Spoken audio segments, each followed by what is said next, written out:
Hey, what's up, everybody? Welcome to another exciting episode of We Hope This Finds You Well with Rob and Chuck. Hello, Rob. How's it going, my friend? Oh, excellent. And tonight we welcome a very, very, very, very special guest, Mr. Ryan McCormick. Hi, Ryan. Hi, guys. What's going on, bud? Not much. I'm right now. I am in a nearly empty apartment, and I'm unpacking as we go. So, so that's my exciting Friday night. That's not very much fun. Moving is one of my least favorite activities that there is in the world.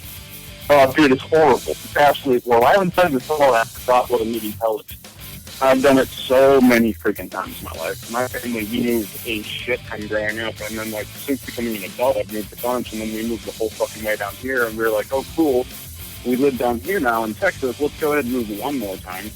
And we moved to a different portion of Texas, since we love it so much to move to, the exact same place. But I hate moving, so I have one more move planned back to Pittsburgh, and then I'm never moving ever again. Oh, I can't wait for that day. Me too. You forgot the most important move that you made, which was straight into my heart. Dude, how, do you remember the first time that we actually hung out? Okay, so my earliest memory of you is at a Halloween party where I didn't necessarily know you at this point in time, but you were dressed in, I believe, like a flannel, and you had like a fake mullet.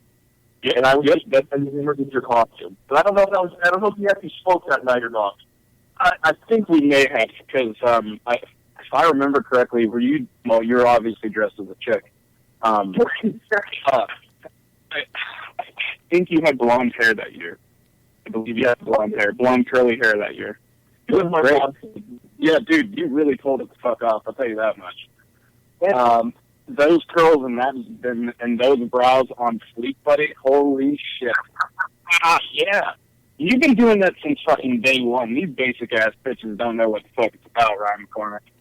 Listen, I know what boys like, you know? Oh, shit. You got it and you flaunt it, my friend, and you should. You know, when you have it, you fucking got it. Right. Yeah. Good times. I fucking miss you. Oh. I miss you, buddy. Dude, we all kind of, it's interesting, as you, start to get older, you kind of, grow and, kind of get into different friend groups and whatnot, and then you end up, bringing some of your people with you, or they bring you, and you kind of, meld into the group. The HT family is, one of the greatest groups of people that ever existed on the face of the earth. You guys, as a whole, the sweetest people. Right, Chuck? Are you there, Chuck? I'm here. Can I get an amen? Amen. But yeah, getting to some fun time topics real quick, just to jump into and keep it light. Yeah. I just want to say that, the Ocean City trips, I just wish you could freeze little pieces of time and those minimal responsibilities and minimal things that you got to think about in life that just run you to death. Just sit up on that porch and just for 20 minutes.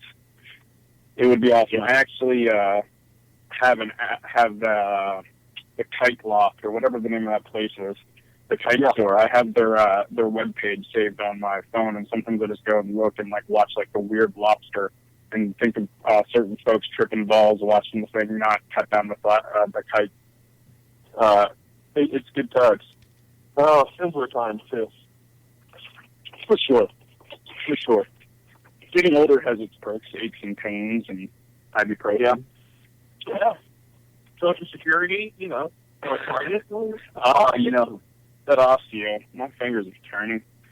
Yeah. So how many years now have you been doing Fireside Chat? I was actually just trying to figure this out the other day. I was just sitting here Googling it while we were talking. That's why I was probably being random. I was trying to find it. I started recording it in 2012 because that's the same year that we moved into the house that I'm moving out of tomorrow. So since 2012, but I've been as you both know, I've been relatively inconsistent with it. Sometimes I'll go 6 or 7 months without putting out an episode. So, we know all about inconsistency. Ryan, we basically modeled our career after you. So how are we doing so far? Perfect. I mean, I love it. Nice. But yeah, your podcast is one of my favorite things ever, and I think and I'm just going to do this real quick. I'm going to be choppy for a half a fucking second, but your podcast is fucking awesome, and it actually helps me a whole lot. And I do really, really appreciate what you do, man. It really helps. If some of you people don't know, Ryan uses his podcast as like an audio journal and kind of like just helps himself to work through some shit and some funk and some problems and whatnot. And by doing that, it actually really helps me. I'm kind of separated from all of my kin back up there at home in Pittsburgh, and it's nice, man. I really appreciate it. And it seems like it's really cathartic for you and stuff. So it's a really cool idea. Did you ever hear anyone do that before? Or did they like kind of come to you when they go, like, I'm in my car talking to myself any fucking way, maybe I should record this? Well, first off, thank you very much. I'm over here blushing like a little schoolgirl. That's how I like you. It's on purpose. I've always been a big fan of radio in general. Like I used to just record DJs, off the radio. Most people record songs. I would record DJs, and at some point, I tried my hands briefly at doing stand-up comedy, and I realized you did. Yes, you did. We're going to talk a little bit more about that in a little bit. Thank you for bringing it up. But I realized that I was my own worst enemy when it came to that because I was fine. Like, you put my phone in my hand, you put me on stage, I'm good to go. But it's everything before that. It's the night before, it's the writing the jokes, it's the practicing. I would just completely set myself out with big time.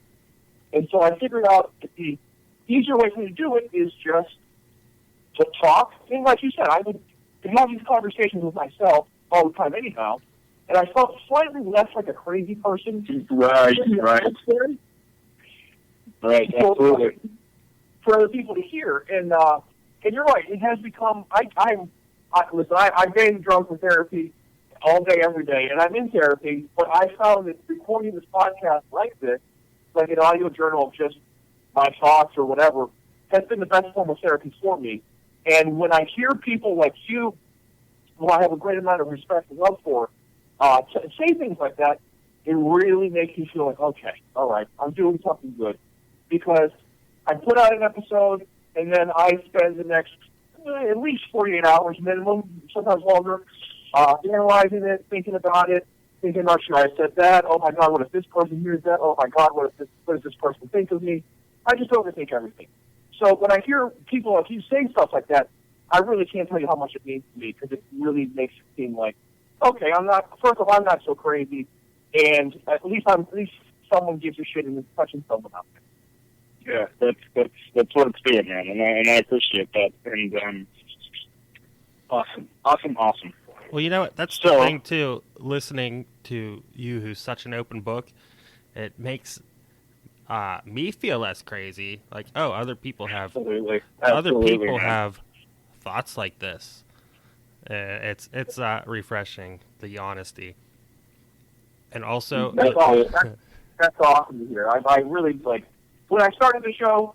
Honestly, that's all I ever wanted was for someone to say the things that you guys are saying. Because I just wanted, even with just one person, it's just like, oh hey, like you're saying something that I'm feeling.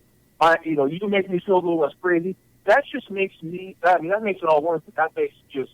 I feel like I'm on cloud nine right now. This is great, guys. Thanks. How else should we stroke you? Yeah, we're here just to get you off. Dude, have you ever, or do you think you'll ever, and I'm biased here, I got to see, I think I only got to see you once. That time I think I came out to Garfield to see you in prison. Yeah. He gave out the cupcakes that night. They're fucking delicious. Right, that's right. And you did stand up that night. You're fucking awesome, dude. You were really funny. I hope someday that you will do that. And I only say that because at least you did some open mics and you really did it. I've been wanting to do that for so fucking long, and I'm just such a coward about it, man.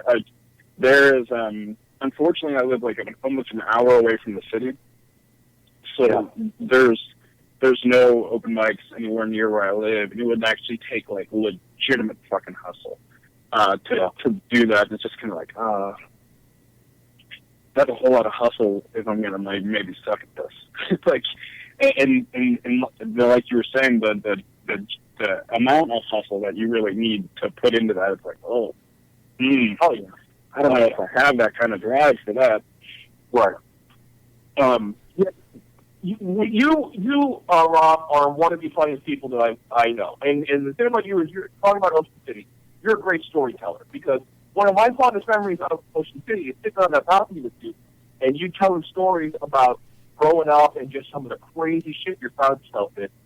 And it was essentially like a podcast before you guys had a podcast. You know, just listening to you just ramble off these tales and stuff.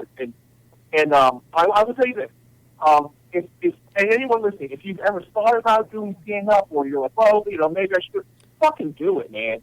Like, I have never felt more alive in my life than when I've done stand-up comedy. Like I said, for me, it was everything before that that freaked me out. Thinking about it, you know, what if this person comes, what if, you know. But it's so invigorating and refreshing. But you're right. If you want to really, like, make something out of yourself doing it, there's a crazy amount of hustle. You know, talking about Pridmore, that dude, he lives in California now, but he'll do like 5 and 6 open mics a night. I was exhausted after one. Like, that was too much for me. So it is a certain type of person that a certain type of person that kind of you have to be a certain type of person to do that kind of thing. And I just didn't have it in me. Like I said, I can maybe spit out a podcast once every 6 months. Knock on wood, I've been on a bit of a streak because my life's been falling apart in front of my eye. So it's given me a lot of stuff to talk about. But as far as stand-up goes, with the writing and stuff, it just took too much out of me being self-critical of the whole thing. With the podcast, I can spit it out, I can throw it up on the internet, and by the time I criticize the shit out of it, it's already been downloaded a couple of times, so it's kind of pointless to overtake this stuff. It doesn't stop me, but it's kind of fun.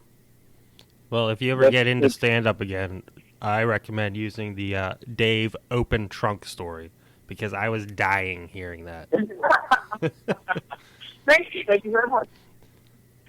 Hey, did you ever figure out who the fuck Ryan McCormick is? No. Yeah, and that's the name of the most recent episode I put out, which was of course, you guys know this by one of your episodes where you guys are being individually and praising me and singing my praises, and your buddy who hosts the show I just give it like a chef's kiss. You know, he's like, who the fuck is Ryan McCormick? And it just is, I cracked up so hard at that, and I was so happy to hear that. So I made a whole episode about it. And, but like I said in the episode, if I ever figure out who the fuck Ryan McCormick is, I'm not going to have a reason to podcast. Because that's going to be the end of it. Because this whole podcast is trying to see, figuring out who I am and what makes me tick and why I'm so fucking weird the way I am. So I'm very far from figuring out who exactly Ryan McCormick is. That's really fucking fun. I was actually, I have earpods, so when I'm working in customers' houses and stuff, I'm always listening to podcasts, and that part came up on your podcast, and you said that on Fireside Chat, and you're like, and you know, he casually says, who the fuck is Ryan McCormick? And I started laughing, like, out loud, like, gut roll laughing. And the customer came in to check on me to make sure I was okay. I was like, oh, I'm sorry, I was listening to something. And she was a sweet older lady. She was like, what's that? And I was like, oh, nothing. Nothing. It's nothing, man. Thank you. Yeah, bless your heart. Hey, Ryan, can you do me a favor? Absolutely. Can you explain to Rob why Jenny Lewis is so cool? Because I have trouble getting it across. I respect Ryan's taste in music a little bit more than yours, Charles. So I might give it a re-listen if Ryan can sway me. So give it a try, pal. Okay, so this is where I score. I'll give you the clip notes because I could talk about Jenny Lewis for like 6 hours. That's interesting. Okay. So first, she was in True Beverly Hills and The Wizard. Right there, that gives me some cool credibility with her. I can't vouch for people's music taste or whatever, but I personally, I'm like a 12-year-old girl at heart. You know what I mean? Like, I love me some Taylor Swift. I love me some Kelly Clarkson. I love some, like, sappy women singing about men breaking their heart type shit. Jenny Lewis, I discovered her through Rilo Kiley way back in the day, and just happened to actually see her play for free at the Arts Fest a couple years ago, and she blew me away with her live show. And so that's where I got into a record. I think her record Voyager and I think the new one On the Line are probably two of my favorite records of all time. I just think the songwriting is great. I think they're two perfect pop records, and they're perfect for me because I can put them on when I'm happy and I can sing to them, and I can put them on when I'm sad, and they both have the same effect on me. So Rob and I tend to agree a lot on everything pretty much. So I think if you went and gave it another try, Rob, I think you might get sucked in. But I will say that I wasn't even aware that On the Line came out until you guys started talking about your podcast. And very nice. Yeah, and I consider myself a fan, but that was still under my radar. And then you guys started talking about it, and it's probably my favorite record of last year. You're welcome. Yeah, that was impressive, Ryan. That was off the fucking cuff too, buddy. That was informative. Did you have the literal cliff notes in front of you? That was well done. And you know what? I didn't even tell Rob I was going to bring that up because he would have shut it down real quick. What? For sure. If you had to choose, what would be your favorite Jenny Lewis and/or Rilo Kiley song? That's a great question. I have one. What's yours? I'm just curious to know yours. A Better Son or Daughter, by far. That's a great song. I love that song. That is a great. That song gives me chills every time. I'm not saying I don't like her vocals because I like her on other stuff. Like I like her on. I think I did like Rilo Kiley. I think I'd have to re-listen to that, but I love her shit that she did with the Postal Service because it's one of my favorite albums ever.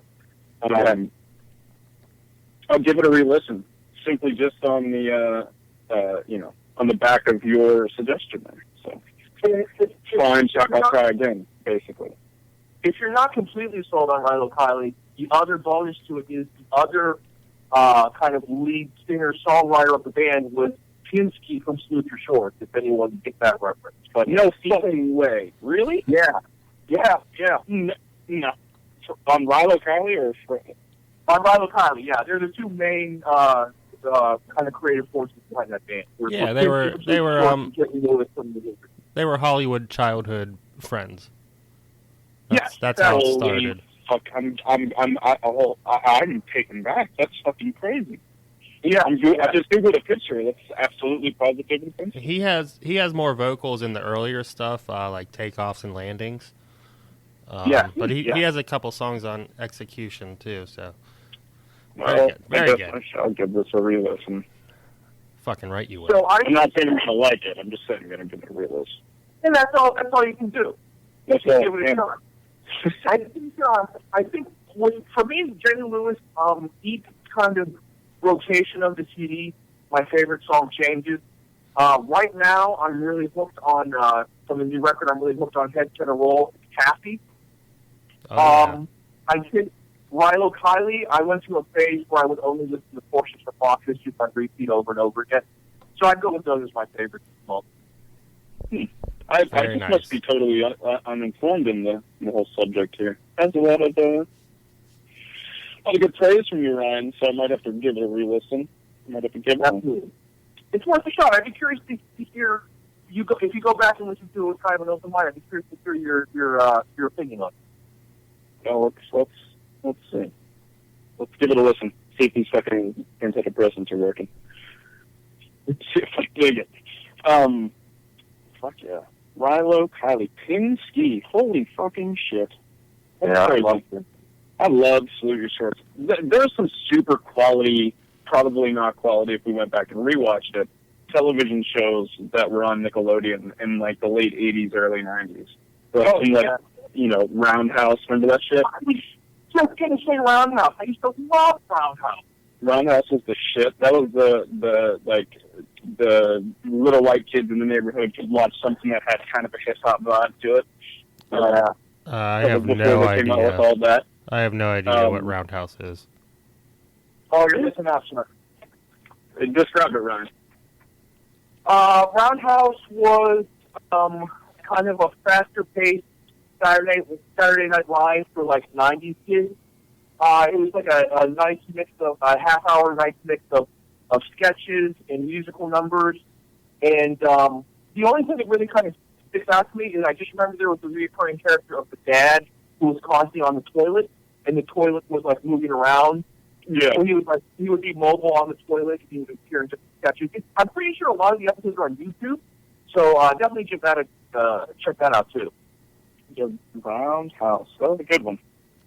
I think I will. What's Hey Dude was amazing. Remember Hey Dude? Dude was great. Yeah. The jingle randomly, because like everyone wears like cowboy hats and shit where I live, and like every now and again, like I'll just like be riding down like a like ranch roads, and I'll just be in my head going, "A little while, a little strange," like start singing the fucking theme song from that goddamn television show. Now, Rob, I have to ask you, Chuck, are you familiar with Hey Dude? I am. The issue, though, is I didn't have cable as a child, so I did miss out on some of this, but I do know Hey Dude. Okay, so I'm going to ask you guys, the important question is, Hey Dude, were you Melody or Brad?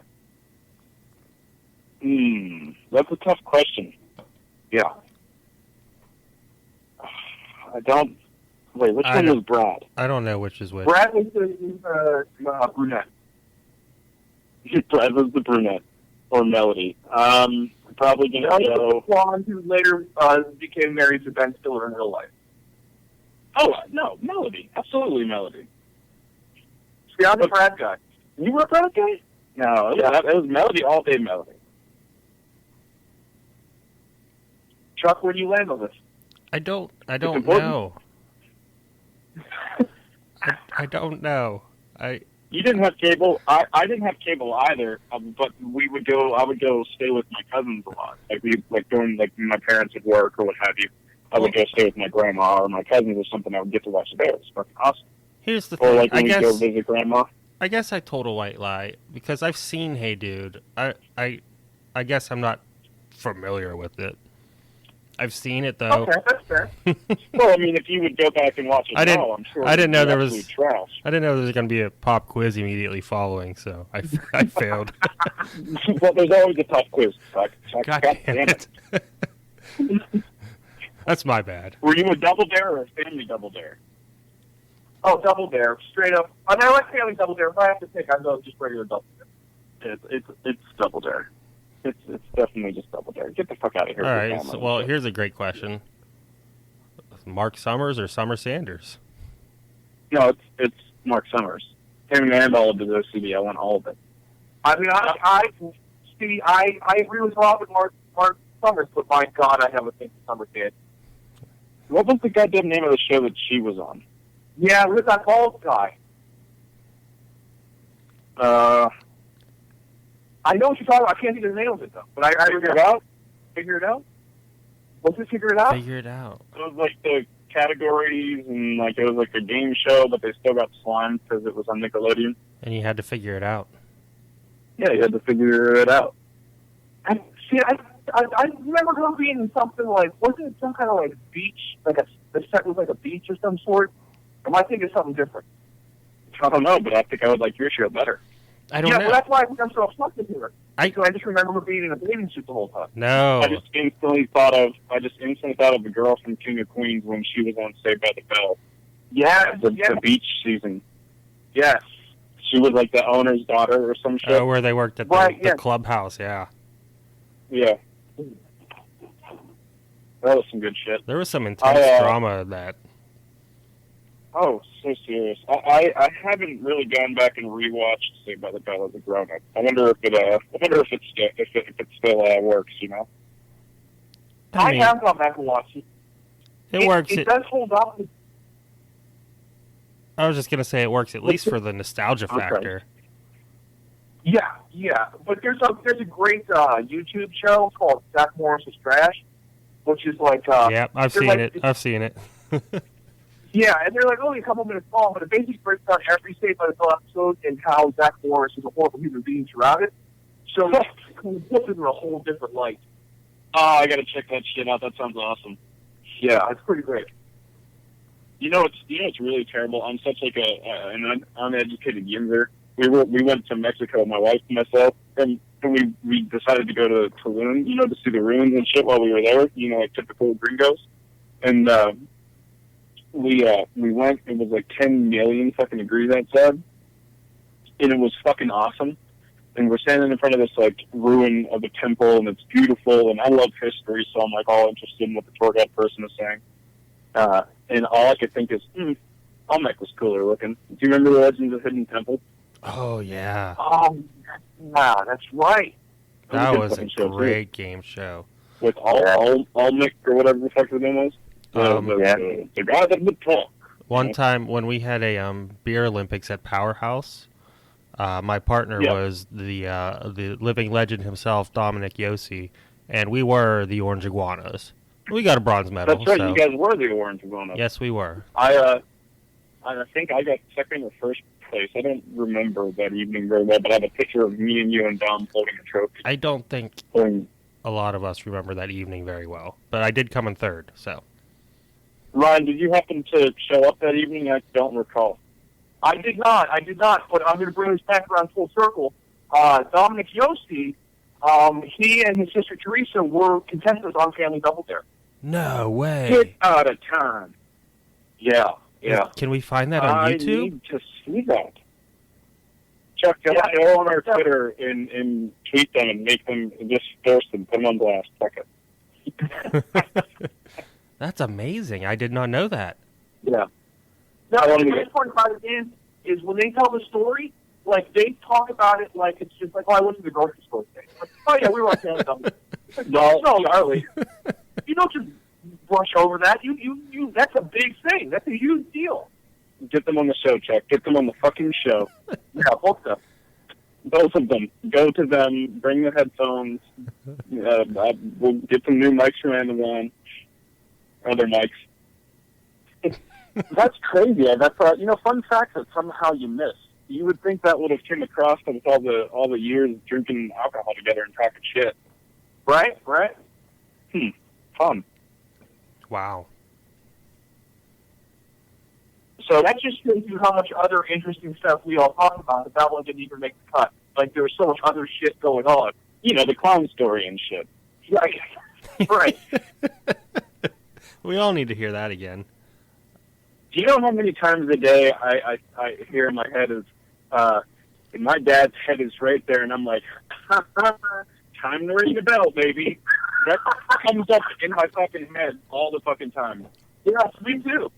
Honestly, Ryan, sometimes when me and Rob, before we hit record, we go through your intro, and we say all the things that are said in the intro. Rob really. It's a sandwich and soup, burgers and fries, or cheesecake dinner cheesecake. Cheesecake dinner cheesecake. Oh, you guys are making me so happy right now. It's like it's warming up our vocal cords. Yeah, it's like the bumblebee kind of sort of. Yeah, exactly. That's what I was going for too. Red leather, yellow leather, if you will. So, have you ever fucked yourself with a dildo and then tasted it again later? So, that's another funny thing about that portion there. My earbuds came out one time on years ago when that episode came out. Came out in a customer's house when she said that. Oh no. Oh yes. Fortunately, the lady had a really funny sense of humor. She was like, "What?" And I was like, "Podcast." And she goes, "Oh yeah, of course." She just accepted it. I put the headphone back in. I think I might have texted you about that, or maybe I texted you that day about your podcast. But I think you remember hearing that. Yeah. Yeah, that was highly inappropriate, but really funny. It worked out. The lady had a funny sense of humor about it. Oh, that's amazing. Do you remember your balls chlamydia bit? Do I remember it? I've been trying to forget it for how many years now. Yeah, I remember. Is that podcast worthy? Will you run us through that? Give us the story. Sure. One night, oh God, this is many moons ago. I don't remember where I was, but I was in a bar somewhere. I was at Holiday Lane. Where else would I fucking be? I had known this girl previously because she was a sister of like a friend of mine or whatever. So long story short, we're drinking, and she basically is just kind of like made it kind of known that she was like looking to hook up with someone that night. I could have been anyone. It was nothing to do with me. I could have been anyone. She just needed some to fill in her holes. Mm-hmm. And I was more than willing to help. But so she tells me, she goes, "Oh yeah, I just got back from the doctor or whatever, and I had chlamydia, but now I'm free of it or whatever." Like this is how she like opens. Okay, oh, I'm like, great. Okay. I appreciate the honesty or whatever. So being the conscientious young man that I was, I go over to her house, and before engaging in in activity, I kind of casually brought up, oh, let me just see your test results. You know what I mean? Proving it because I just want to make sure you prove it. I'm cautious, and it's just whatever. She produces the results or whatever. It's fine.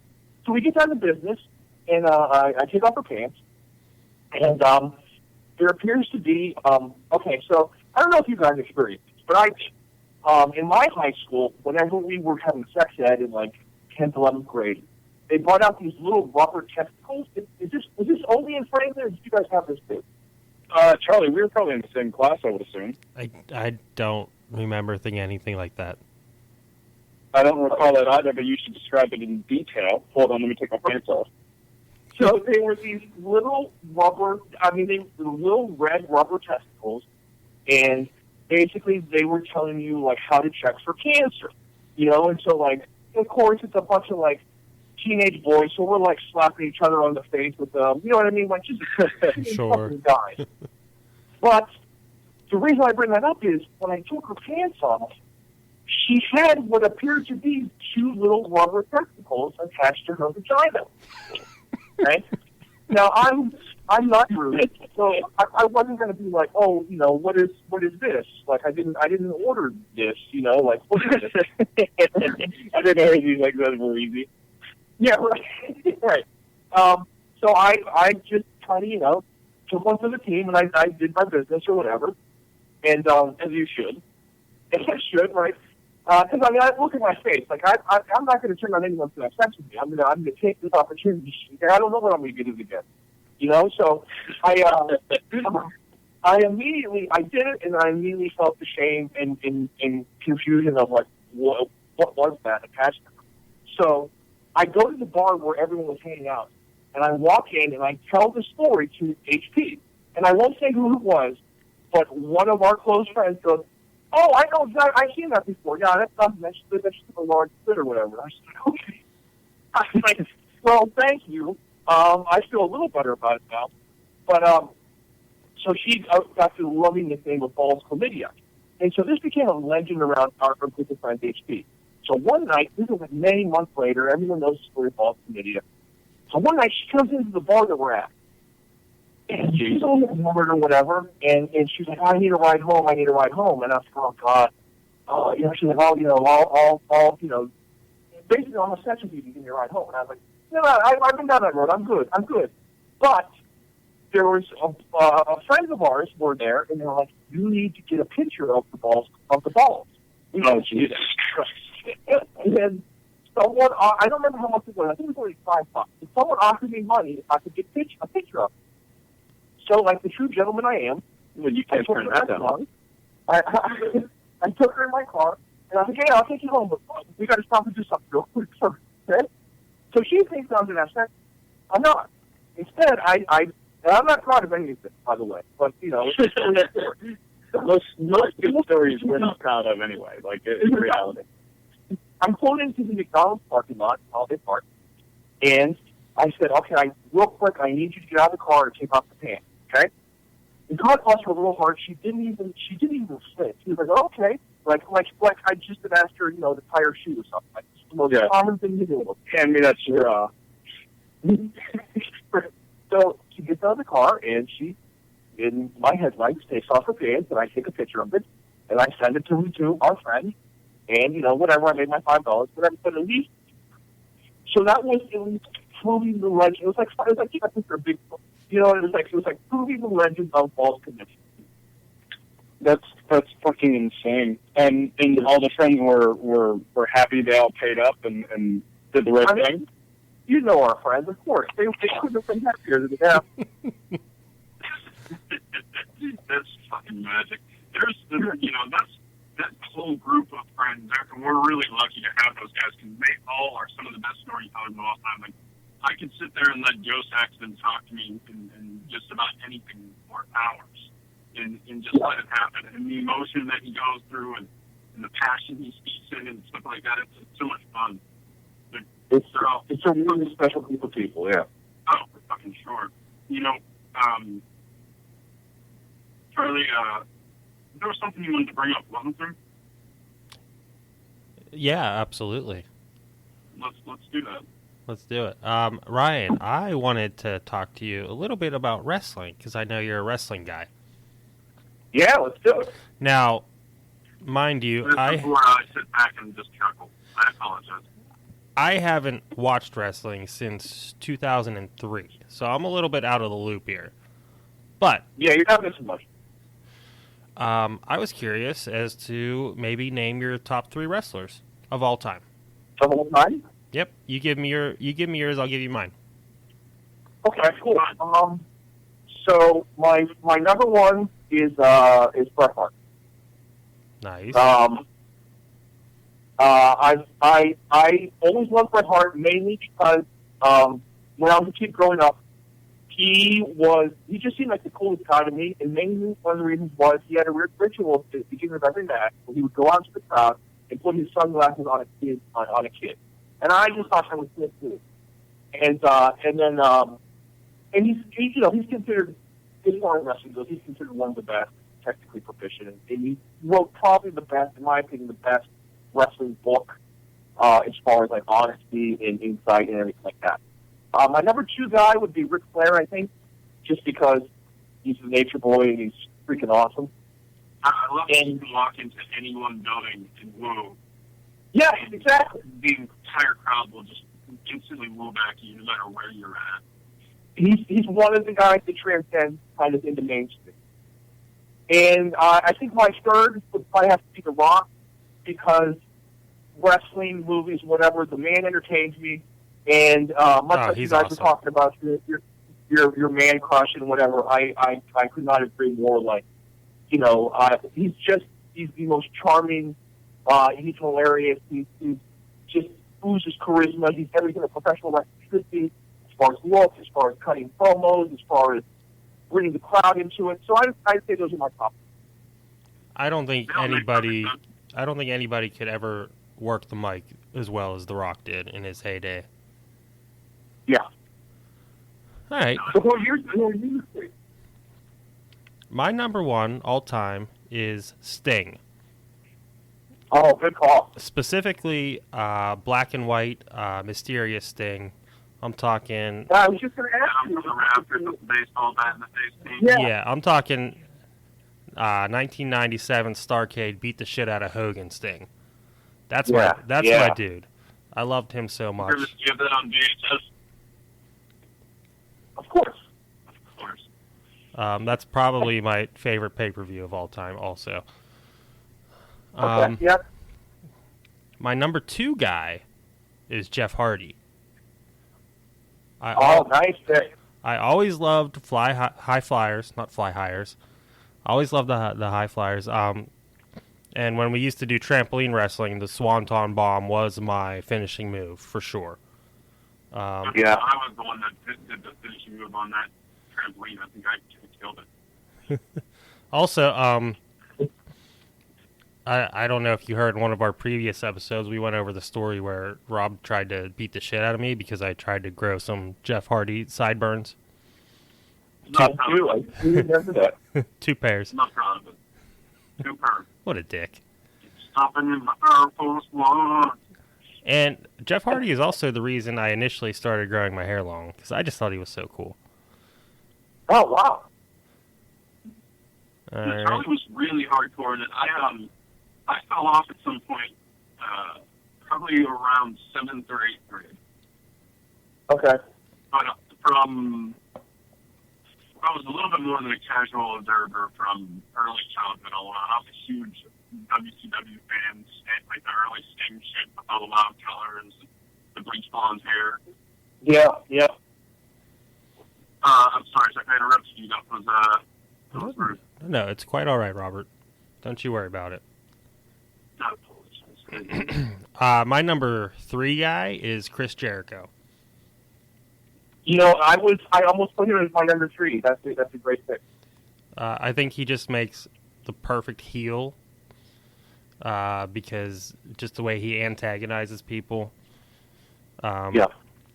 I forget when it was, but there was a point when he was trying to steal everybody's finishing moves, and it was just hilarious. Yeah. And he's the world champion and the top star of the new AEW promotion. So he's a guy who is constantly reinventing himself, and he's back on top again. That's great. I've been really thinking about trying to get into it again, but I don't know if I can find the time to keep up with it. Right. I actually had that thought not all that long ago. One of my wife's friends, I was hanging out with her husband. He's actually a principal of one of the high schools here. And he was like, "Hey man, do you like wrestling?" I was like, "No, not really." I was like, "I really liked it as a kid though." And then we started talking about the kid, like the stuff from like the 90s and the late 80s and stuff. And like he was, dude, I go to the underground stuff. You guys come check it out. And we never did because I'm terrible at making plans following through.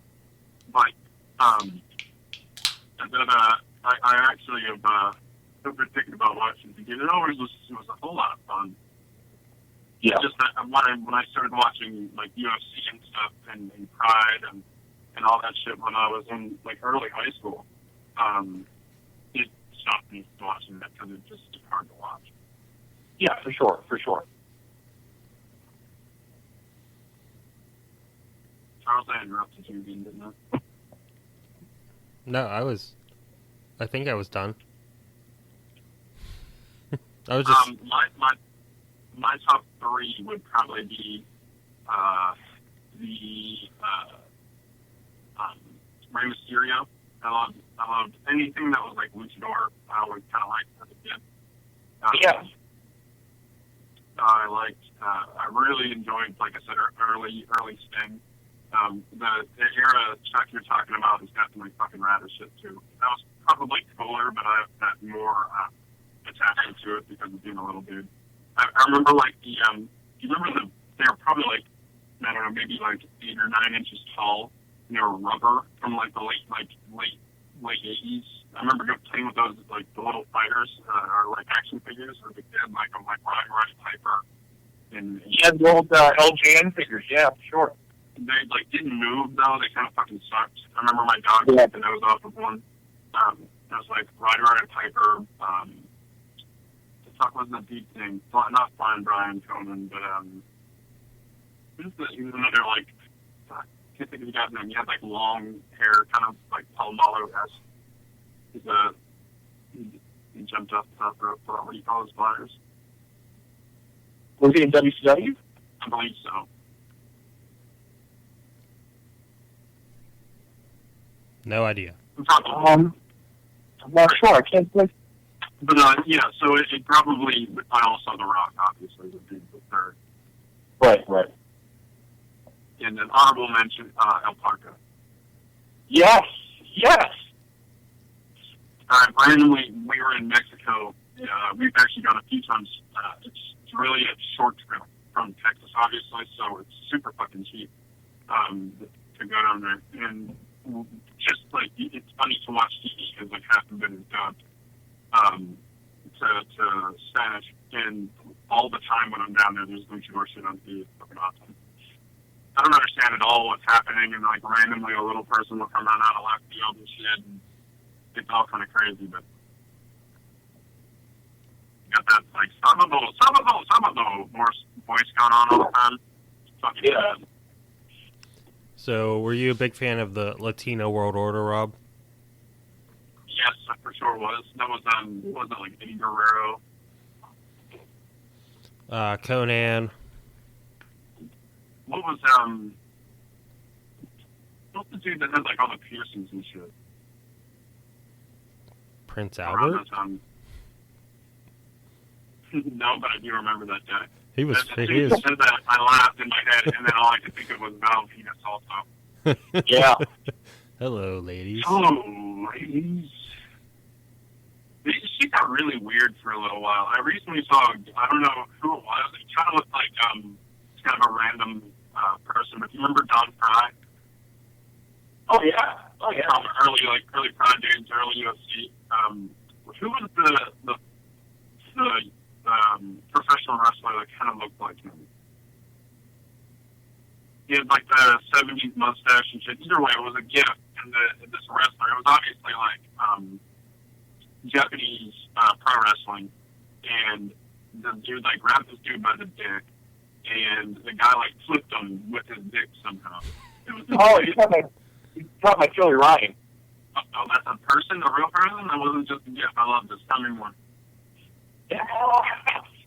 Yeah. His whole thing is basically his dick is magical. It's powerful, and that is his facial move. Is he makes someone grab it, and then it gets so powerful it flips them. Okay, I just Google searched it. He looks like if oh shit, he was in Wham.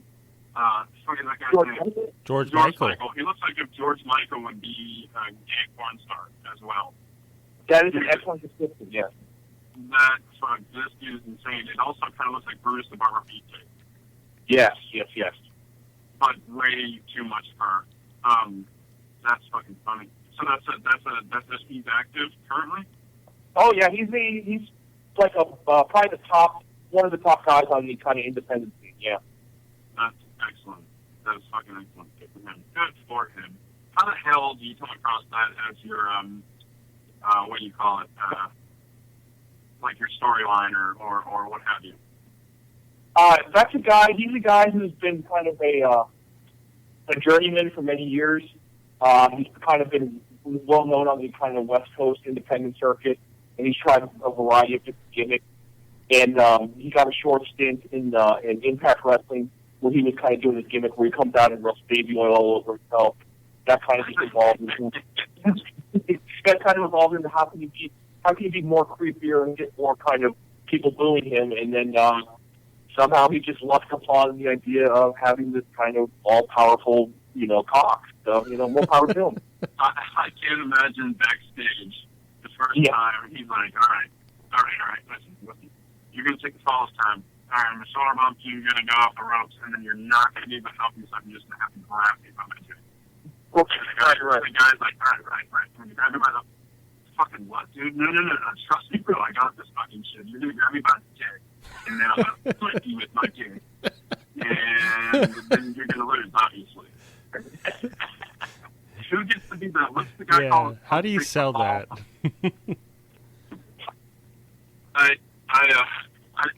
I just would hate to be that first dude that lost to it. That's all I'm saying. Yeah. That's fantastic. You're way balls deep in this shit, aren't you? Oh, dude, I have very little of a life, pretty much. Yeah, but I am a deep pro wrestling nerd for sure. You have no more or less of a life than the two of us. But that's why we get along so well. Goddamn right, for the people that are listening. They're awesome. So, Ryan, I don't know if you ever go to any of the independent circuits around here, like IWC or anything like that. I do. I mean, I try to go to every IWC show. Actually, there's a show tomorrow that I'm going to miss because I'll be moving. But yeah, I'm a big IWC fan. That's actually where Joey Ryan wrestles for IWC off and on, pretty often. But that's where I've seen him live at, was at IWC, which is a great independent local Pittsburgh promotion that everyone should check out if you like that kind of thing. Well, have you ever seen Remy LeVay? Yes, I know Remy LeVay. Yeah, I'm familiar with his work for sure. He's a buddy of mine. So next time if you see him out there, tell him I said hello. He knows Oh, me. that's awesome. He knows me well. How do you know him? I used to work with him. We delivered pizzas together. Oh, that's awesome. Yeah, he's a cool guy too. That's really fucking cool. He's actually one of the nicest people I've ever met.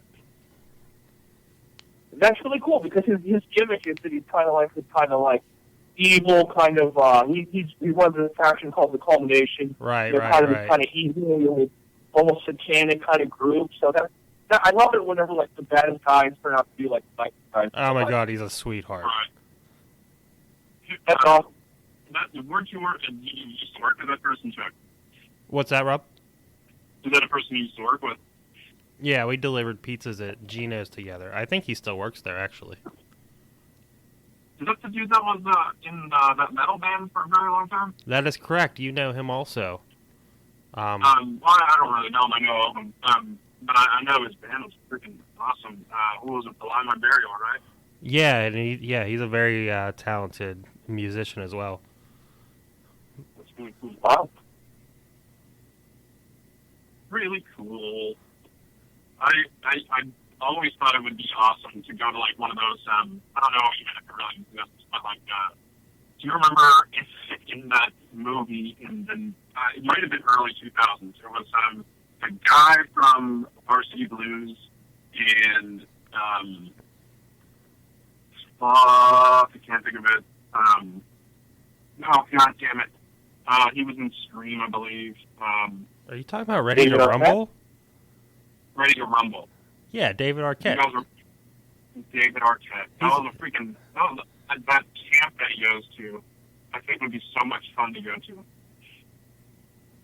It's like the wrestling camp where they learn how to wrestle or what have you. Well, yeah. 2000, yeah, that's right. He's a real wrestler now. I'm sure Ryan knows a lot more about it than I do, but he's in the scene now. For real? Yeah, he is a legit wrestler, and he actually has done a few appearances in IWC. And his whole gimmick is basically that he is, he's kind of like the Andy Kaufman deal. Where he's like, I'm from Hollywood, I'm going to be a wrestler now. But he is really, legitimately a big fan. He's done the actual real life training, and he's taken it very seriously. And he actually is wrestling on the independent circuit now, and he's not bad for a guy who was an actor and became a wrestler. Like he's not bad. He's got to be like in his 40s, right? I mean, I would assume he's a good bit older than us, right? Oh yeah, he's I'm just guessing. I think probably mid-40s. Yeah, I would assume that's pretty fucking wild. I can't imagine being in your 40s and taking bumps and shit. That would yeah, and he was married to Courtney Cox for a while. There's not enough CBD in the fucking world for that shit. Yeah. He was married to Courtney Cox? Yep, Courtney Cox Arquette. Yeah, they met on the set of Scream. Oh, that makes sense. Oh, that's stupid. Mm-hmm. Gail Weathers. I think that was her name. Oh, yeah. Yeah. Awesome. Did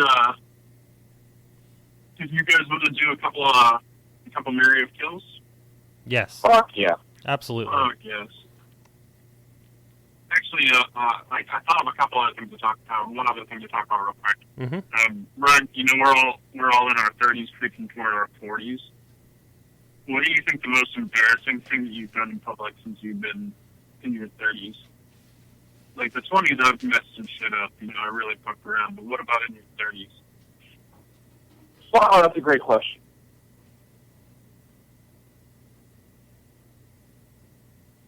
I got to think about it here for a minute. I don't know. Charlie, can you think of anything? Have you made boo-boo in your pants yet, or you probably did that in your 20s, not the same too, right? Charlie. Oh, did we lose him? Charlie. Ryan? Hello? Yeah. You can phone me? Okay. I'm not sure what happened. I apologize, man. That's all right. No worries. Yeah. No, I can't come up with anything off the top of my head. What honestly, when you asked that question, the thing that kind of dawned on me was it would probably be something that I've said on the podcast. Not anything in particular, but I'm sure there's some episodes I know there is, I'm sure, where I've said something that I greatly regret. Because a lot of the stuff I can just kind of like, oh, whatever, like, that's harmless or whatever. But I'm sure there's something that would probably be the most embarrassing. I don't tend to do, like in my 20s, yeah, I do all sorts of weird, wacky shit or whatever. But I don't feel like I've done a lot of embarrassing shit in my 30s so much. What do you think yours is? Oh, dude, I can tell you right off the bat. It's actually really easy. So I have I've recently kind of stopped drinking because I realized that I don't actually understand what consuming responsibly means. I'm not very good at navigating those waters. Right. It's like the party. There's like a little party bug inside of me. I think we may have lost track, but I'm not sure. Here. You're here? That's weird. Where'd you go, Chuck? I'm sorry, I went pee. I was hoping you guys would just keep talking. Oh, well, okay. Fuck, what was I saying? Son of a bitch. Oh, I recently, I quit drinking, right? I'm sorry about that. And welcome back, Charlie. And thank you. It's like this little bug inside my brain is like, oh, that's cool, you had a drink, that's awesome, but you can't drink anymore. And like the little fucking 16-year-old kid that's inside me is like, fuck yeah, I can. And then next thing you know, I'm a half gallon of whiskey into an evening, and my wife is having to explain. So but the problem is I'm a happy drunk, and I'm not hard to be around when I'm drunk, from what I'm told. And well, you guys both know, you've been around me drunk a million times. I'm obviously not that bad, right? I hope. Nope, you're a lot of fun. Just like me. Yeah, happy drunk. And so it was Halloween, and I spent a lot of money and built a proton pack, and was so fucking geeked about it. It wasn't a full scale one; it was like I think 80%. And he's talking about a Ghostbusters proton pack. Oh right, yeah, proton pack. In case you're not familiar, anybody. So we decided to go. I was Bankman, obviously, and just dressed up kind of like a Victorian-looking ghost. And then later in the evening, she went upstairs, changed into this giant stick-up marshmallow man that had like a blow-up thing attached to it, and blew this huge costume up, and she was dancing fucking thing. And it was awesome. Had this badass proton pack, full get-up, head-to-toe, boots, shoulder pad or elbow pads, everything. And then I drank my face off, and we were in her friend's house, and they had a very beautiful home, very, just a way classier home than I should have been sleeping in. And I threw up in the bed. In these like a really wealthy couple's home. And apparently no one had any clue I was that drunk, and I just kind of was like, okay, let's go to bed. From bed, and just vomited all over the fucking place. And my wife had to clean it because I wasn't coherent. I had no clue. And so and then had to drive down the street and give them money when they woke up to pay for the sheets, because I'm sure they were ridiculously nice sheets. I probably would have enjoyed them had I not been tanked. So that would probably be the most embarrassing thing. I attempted to drink like I was in my 20s, in my 30s. The trick of it all was, what it was that some kind of grain alcohol punch. And it really tasted good and went down really easy and did not work out. So that would be my biggest oopsie. Since I've been 30, that's my biggest oopsie so far. I've just figured out that I don't think drinking a lot works out well for me. There's other things that are more fun. Better for me. I guess my most embarrassing story from my 30s probably also involves drinking. That sounds about right. Ryan, you might have been there that night. It was at Artie Sinclair's 4th of July party. Okay. This actually might have been the same night I announced our podcast to you. And you were very. I remember that. You were very excited. I don't know. It was either that year or the one before or after. It's all a blur. But anyway, I got there kind of late because I was working, and then so of course as soon as I get there, Artie starts feeding me Rumple Mints, like basically through a funnel. Candy canes in your mouth. So yada yada yada, a lot of drinking. Then eventually, Whole Shoes like, I'm going to Sheets to get some some late night snacks. I was like, I'm in, I'm coming. Long story short, I threw up in Whole Shoes' car a couple times. Luckily, he did have a plastic bag, so it wasn't a total disaster. But then when we got back, at that point I could no longer stand. So I crawled over to the tree in Artie's side yard there, and I just went to sleep under the tree. And yeah, I was probably 31 I'd say at the time. And I guess it's not completely embarrassing, but it's like, what are you doing? I'm kidding, but I'm sleeping under a fucking tree. Right. Exactly. I'm not going to say that I've never been there, but I definitely went to sleep under a tree before, for sure. I've not only been to sleep under trees, but I don't remember how old I was. I might have been in my 30s, I might have been in my late 20s, but I also puked in our friend Teresa's car. She was driving us home, and it's one of those things where I just felt it coming, and I couldn't form the words, so I was just trying to signal, like, you need to pull the car over, it's going to happen, and then it just happened. And I still feel bad about it, but God bless him, he's still understanding about it. But that would probably be my most embarrassing one that I can think of. It's just funny how it all comes back to drinking. Like, we all have stories, and they all involve massive amounts of alcohol. And it's perfectly legal. Perfectly legal. Yeah, and right. Same thing in my early 20s when for my 22nd birthday we did a bar crawl, and I threw up on the front glass door of Carnivores, and yeah, talk about embarrassing. Oh my God, I don't know if were you there that night, Rob? I believe I was. I think I was walking up behind you when you threw up on the door, to be honest. And then I crawled out to the parking lot, threw up some more. I ended up going back in and just sitting there with some water. Everybody left me. I think Bill and somebody else drove to Sheets. Sheets is involved in all this too. There's a conspiracy going on. Oh God, I miss Sheets. We have down here we have QT. It's just not the same. And QT is a quick trip, and that's a great bathroom. Being a plumber, you get to learn which is a nice place to be built. QT is quite nice. But it's just not the same. The MTOs aren't MTOs. But you get some really nice taquitos, though. Yeah, I love me a good taquito. Yeah. I also love me a good taquito. In solidarity, I have just growing up in somebody's car story. We went to, in Smithville, there was a bar by Duffy's house. I cannot recall the name of it. A little cool little dive bar, and we walk over from Duffy's house, and it's like me, Duffy, Codwell, and Artie. Or no, I'm sorry, we drove over, because that was a good idea. It was like a block or two away. In Swiss house, so like all the streets are like dead ends and in one ways and shit. So we go to the bar, proceed to just drink to excess. We're playing pool against some dudes that didn't speak English. And one of the guys there, we'll just say, was yelling some mildly inappropriate things that you kind of like, dude, that works you're saying it's not okay to say. And he's like, no, it's fine. I'm like, no, it's not. These might kill you.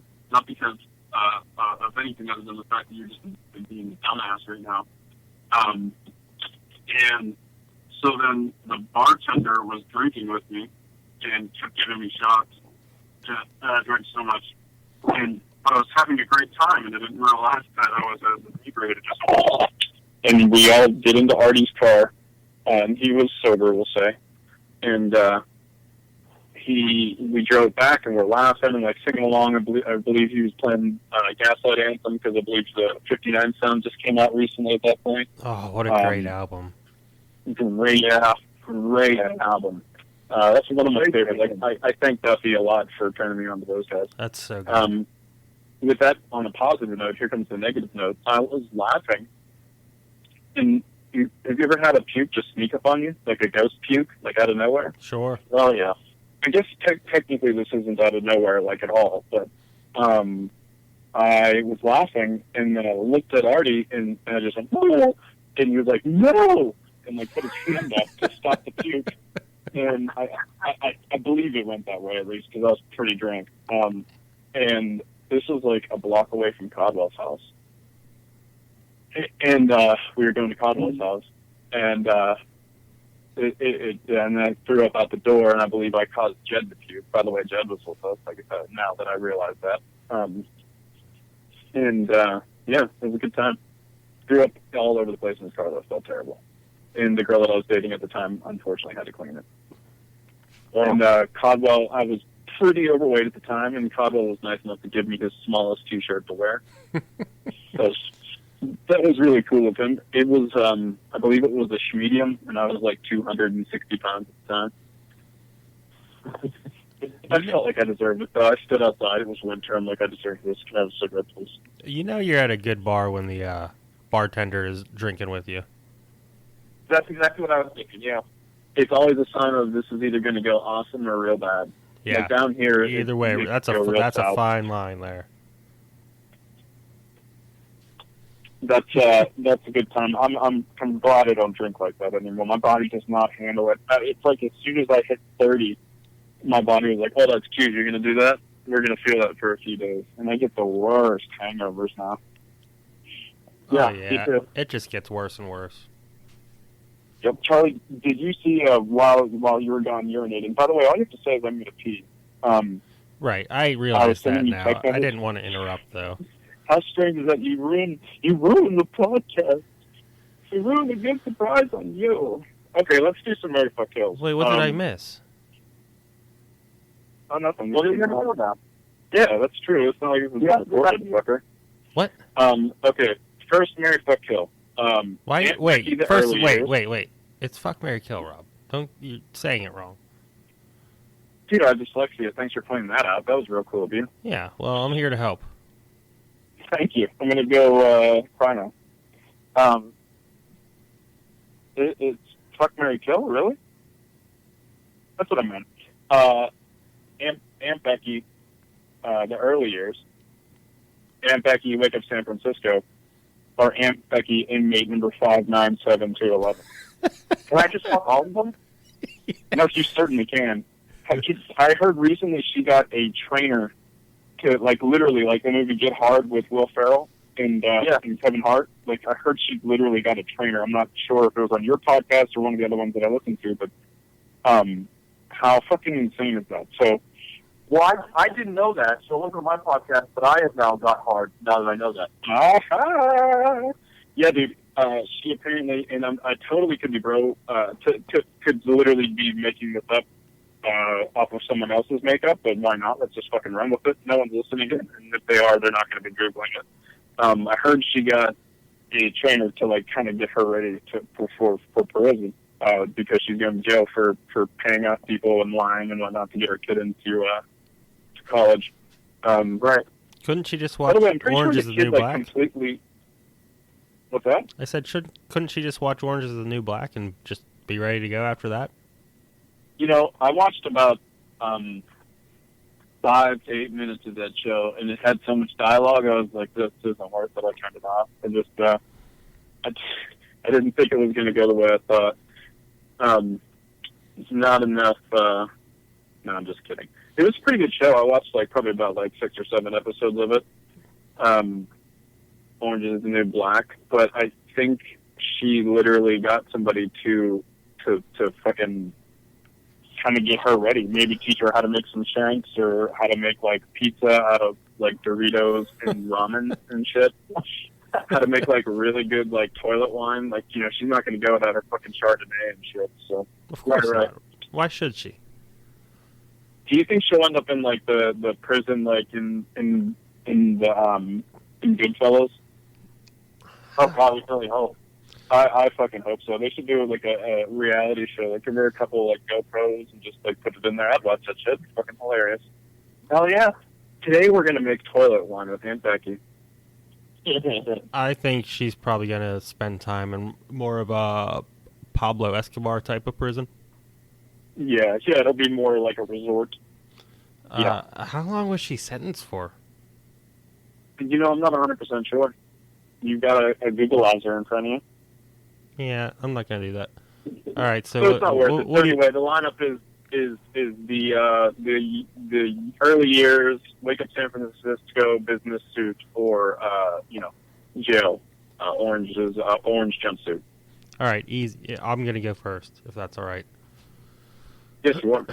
All right, so you marry Wake Up San Francisco, because she's still looking good, but she's also making money, And she's together. She got her shit together. Shit's together. Mm-hmm.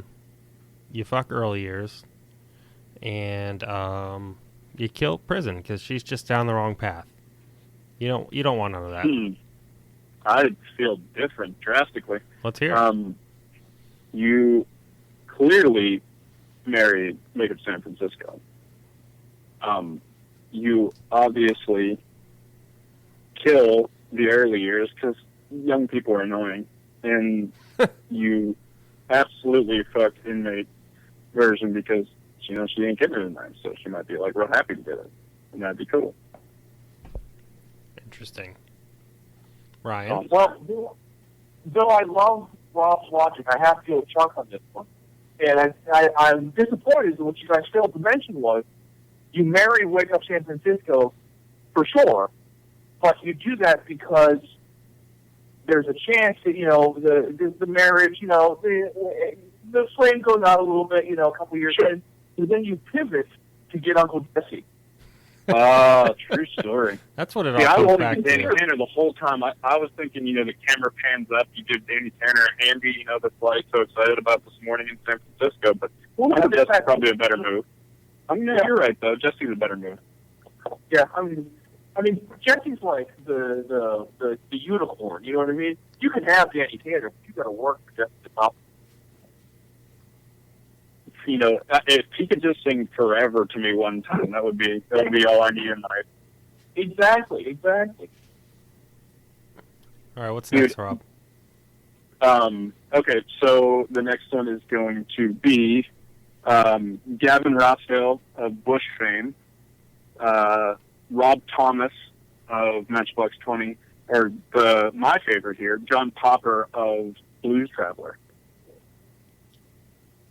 Wow. These are kind of 90s themed. Yeah. Who wants to go? No, I'll just go then. Since I'm looking at it, it makes it easy for me. This is actually easier for me now that I'm looking at it. You marry Gavin Rossdale because, that English accent.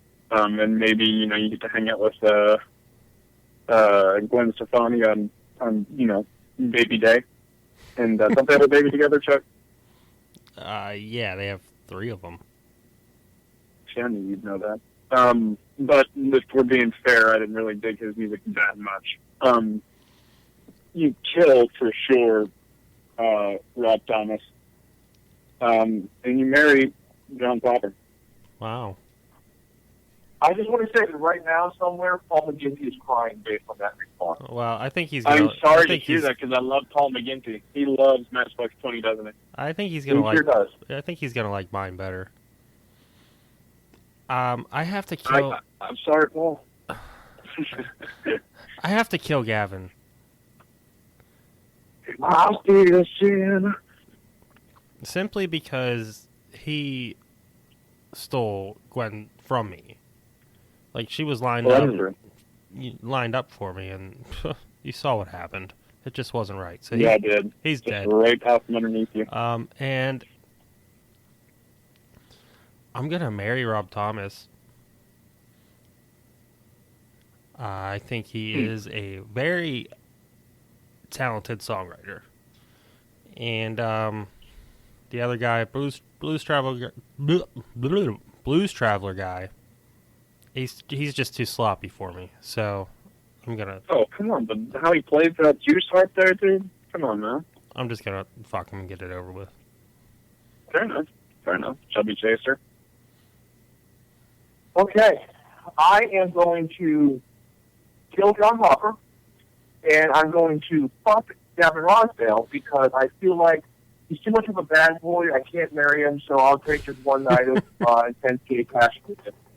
And Rob Wilson, I feel like when I've seen Men Plus 20 concert, when I see Rob Thomas interviews, he seems like a cool guy. He seems like a guy I would want to hang out with. So I'm going to marry him. Maybe we don't have sex. Maybe we just have a sexless marriage. But we hang out and we bullshit, and he's keeps me entertained.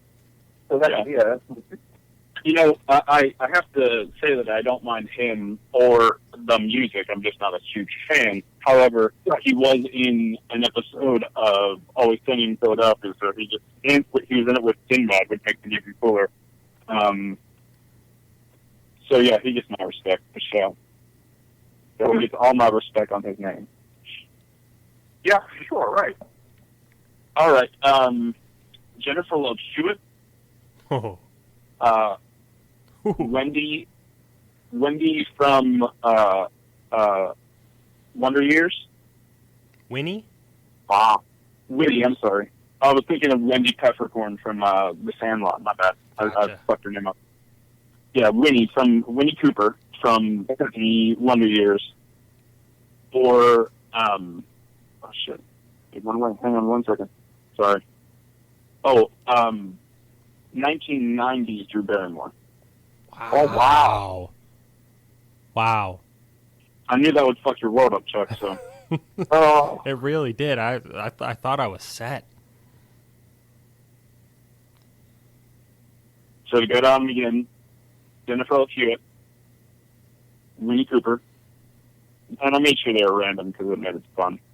Or 1990s Drew Barrymore with all of her problems and issues. And makeup and posing in Playboy and, all the fun stuff. Oh, my goodness. Cocaine and whatnot. All right. Ryan, I'm going to let you go first on this one. Oh, my God. My head is spinning right now. This is a tough one. Okay. It threw me for a loop as well. So, 90s Drew Barrymore. When she's, like, on the desk flashing David Letterman and she's doing Poison Ivy and all that stuff. That was at the height of my coming to puberty. So, yeah. I'm sure you ended up with her Playboy, huh? Oh, for sure. Yeah.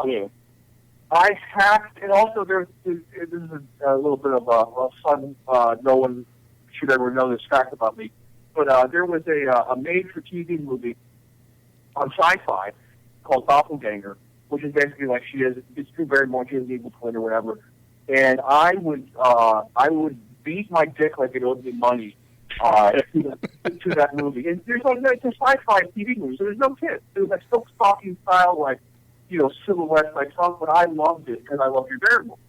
So I'm going to fuck Drew Barrymore. God damn it! It kills me. It kills me because I was such a Winnie Cooper fan, but I gotta kill Winnie Cooper because I would never do it. Okay, fair answer. Whatever happened to her? Does she still do television and TV? Last time I saw she was on some weird ghost show. Jennifer Love Hewitt? Yeah, she did Ghost Whisperer. That was a while ago now. That's the last time I saw her. Yeah. Then she did some weird show. I don't know what it was on, but it was some weird show where she was like the head madam of a rub and tug massage parlor. Whoa. What? Yeah. Interesting. Yeah. Fair enough. Hey, man, it's a job, right? Right, exactly.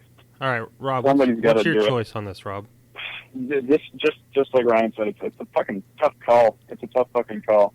Right off the bat, Winnie Cooper gets to marry for sure. You wipe up Winnie Cooper. Wow. Winnie Cooper. Yeah. I respect that. Drew Barrymore gets the axe, and Jennifer Love Hewitt gets the old piece. Interesting. All right. So right off the bat for me, kind of be a little opposite of yours. Winnie Cooper's gonna die. You're not from Wonder Years much? Big Wonder Years guy, but she's a little too high maintenance and annoying for me. As cute as she may be. Fair statement. And as Ryan just said about Drew Barrymore, Jennifer Love Hewitt was my coming of age first celebrity crush. I Know What You Did Last Summer, when she's standing there in the rain. Poof, Oh yeah. in love. What was the other one she did? Can't Hardly Wait. Yeah. So Yeah, for sure. I think I'm gonna marry her. But I was more of a Rachel Lee Cook fan in the 90s.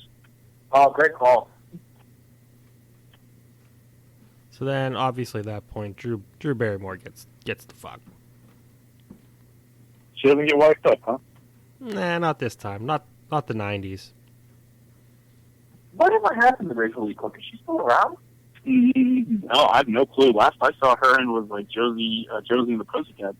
Yeah, I haven't even thought of her in years. That was a long time ago. All right. Let's go to another one. Come on, cell phone. You can do it. I feel like it's obligatory, but I want to do it anyway out of curiosity. Lisa Turtle, the girls from Saved by the Bell. Okay. Lisa Turtle, Kelly Kapowski, and Jesse Spano. Exactly.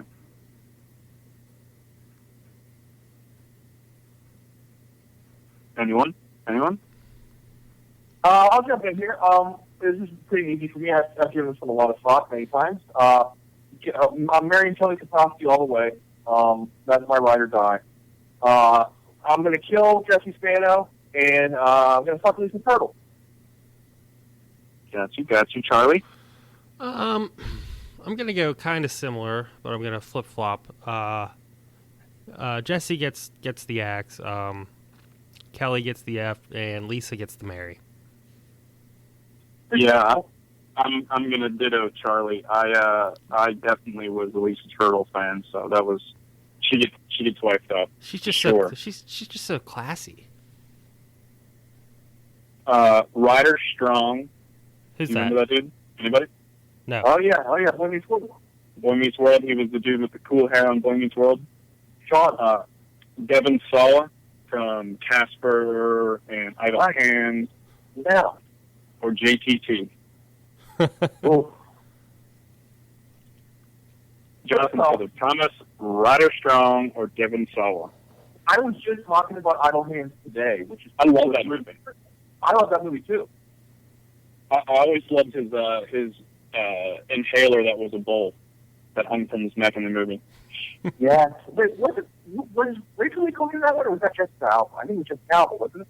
I think it was just Alba. Because I just remember her at the dance, and she's like dressed, she's like got wings or something. I just remember her ass in that movie. I believe that was one of the first DVDs I ever got. Yes, mine too. Yes. All right. All right, I got it. Go for it. So you're talking about Sean from Boy Meets World, right? Yeah, Sean. Yeah. All right. Wait, not the main character with the curly hair that looked like me when I was a kid. Right, his Cool best friend with the leather jacket. Yeah, the poor kid. Yeah, he gets the F. All right. He gets axed? Nope. He gets the D. Oh, you're banging him. Mm-hmm. Oh, you're banging him. Good for you. Good choice. Yep, one and done. JTT gets the Mary. Because he's all American. He's a good boy. And he's the voice of Simba, so every now and again you can make him roar in a really pathetic way. As you're mounting him from behind. And Casper gets the axe. Yeah, I think I might have to agree with you. I'm definitely being down the neighbor kid, which is the worst thing I've ever said now from the internet. And Jonathan Taylor Thomas gets married, and yeah, we're gonna have to go ahead and kill Devin Sawa, even though I really enjoyed him in that funny movie. Yeah, it's a trifecta. I agree. I'm the same way. Very nice. Okay, early Leo. 1990s Tom Cruise or 1990s Brad Pitt. Okay, now wait a minute. You say early Leo. Are we going like growing pains Leo? Or No. I'm sorry, 90s Leo. 90s Leo. 90s Leo. Okay, so it's like the beach. Like starting with Juliet. Starting with like Juliet, Titanic, okay. maybe. Yeah. Titanic. Okay. So it was 90s Leo. What was the other one? 90s Brad Pitt? 90s Brad Pitt, 90s Leo, and Tom Cruise. Tom Cruise. Which Tom Cruise? Just Tom Cruise in general? No, fuck. No, 90s Tom Cruise. Okay. I think I'll go first. I'm gonna marry Leo. I'm clearly going to bang Pitt. Sure. And Tom Cruise always gets the axe with me. That's I agree. A little bit of shit. 100% agreement here. Yep, I'm right on board with that as well. Yeah. Oh, all right. Cool. Cool, gang. Cool. All right. One more. It makes it fun when we all agree. Yeah. Yeah, no, definitely. That's definitely who gets the dick. Okay. I'm going to reuse one from earlier, but actually, no, I take that back. 1990s, Britney Spears. Oh. 1990s, Christina Aguilera. Oh. 1990s, Pink. Oh. Rough rider, kind of like short red hair. That might have been early 2000s, but let's just roll with it. Yeah, we got you. All right, I'm gonna marry Brittany. I'm gonna fuck the shit out of Christina, and Pink can hit the road. Oh, interesting. See, I think I'm gonna kill Brittany. Oh, leave Brittany alone. I'm gonna kill her. Fuck Christina. And marry Pink. Very good. I'm going to do the exact same thing. Wow. Yeah, Pink like that. Pink was my jam. By the way, I went to a Britney Spears concert in 1998 at Star Lake. Just throwing that out there. Nicely done. Nice. This will actually be the last. It was the Oops, I Did It Again tour. Oh wow, you really went in the first years of it, didn't you? Yeah, well, yeah, it was her second album. Oh really? I thought that was the first one. No, that was Hit Me Baby One More Time. Yeah. Oh my bad. Oops, I Did It Again was the red leather. Oh, you're right. That bitch is crazy nowadays.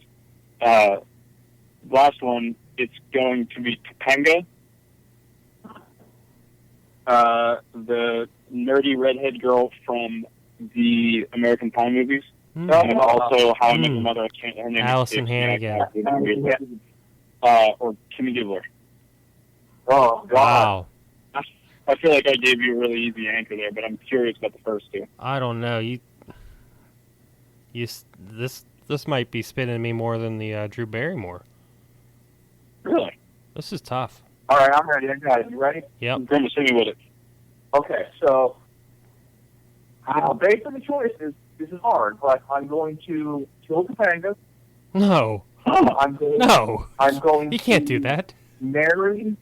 I'm going to marry Kimmy Gibbler because I've been beating the drum for Kimmy Gibbler for many years, and no one knows if it's Gibbler or real, and I don't really know either myself. And I'm going to bang Allison Hannigan because any chick that shoves a food up her pussy is good for me. So yeah, it's tough, but yeah, that's what I'm going with. All right, Topanga gets wiped the fuck up. So I had a ridiculous crush on her when I was a little kid. Boy Meets World was one of my favorite shows, simply just to watch Topanga's weird ass. Kimmy Gibbler gets the axe, man. I'm sorry, she's over. I figured. I know I'm in the minority. I know I'm on an island by myself in this one. And the redhead gets banged. Yeah. Yeah, so that was fun. Interesting. Good times, friends. Good times. Well, can I do mine or nah? Ain't got time. Oh, yeah, I'm sorry. My fault. You don't got time for me? I mean, I guess if you have them off the top of your head, me and Ryan will wait. Yeah, like I could talk. It's tough. But you gotta kill Kimmy Gibbler.